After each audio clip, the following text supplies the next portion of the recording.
Part 4. You will hear part of a lecture about issues involved in the management of the growth of cities. First, you have some time to look at questions 31 to 40.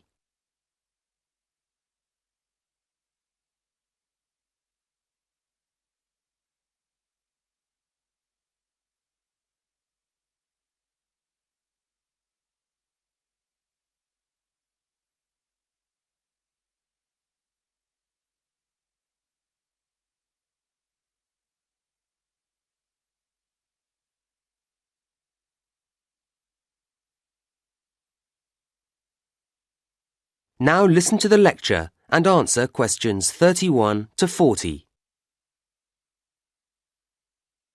Now, a key issue in the ability of cities to grow is the question of housing. However, quality is as important as quantity here. But that isn't to say that this is easy to guarantee, and the development, or at least the spread, of many modern cities is marked by the sprawl of slum or shantytown housing.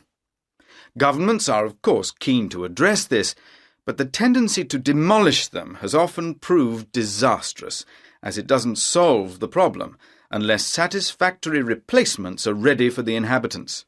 What I'm saying is that suitable housing projects have to be lined up to accommodate these otherwise displaced people.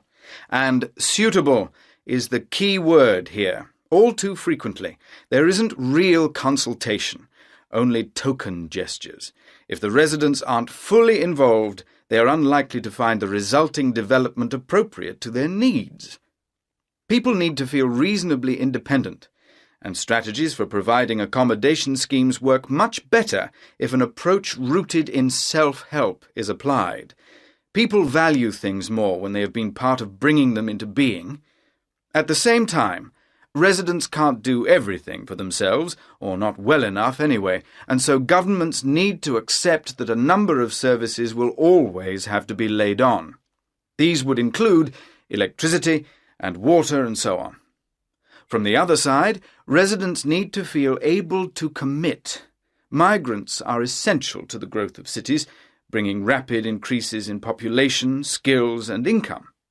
But they need to have a sense of security, of long-term commitment to the city, if they are to invest money in building or buying houses. Developing this sense of commitment isn't straightforward, and it takes time. It's complex and involves several factors.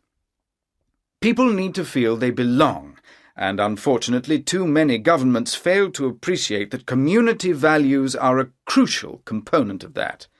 Sadly, there are too many housing schemes which don't work. People drift away, or the whole place becomes crime-ridden. It's easy to be wise after the event, but it is worrying that a lot of housing is put up without analysis having been carried out to examine how much employment is going to be available for people.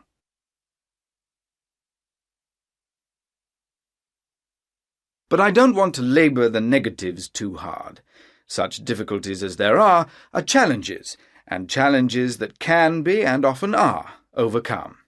And cities are, I believe, a good thing.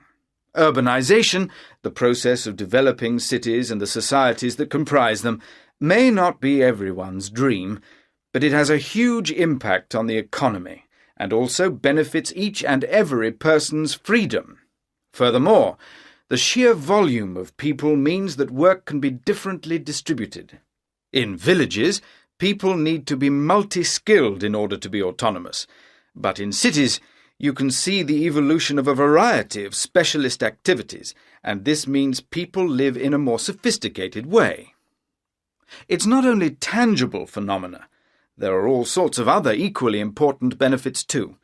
Residing in cities brings us face to face with many different ways of thinking or going about things, and this increases our degree of understanding, something which is hard to measure in scientific terms, but which surely makes better people of us all. Right, well, now I'd like to turn our attention to the suburbs.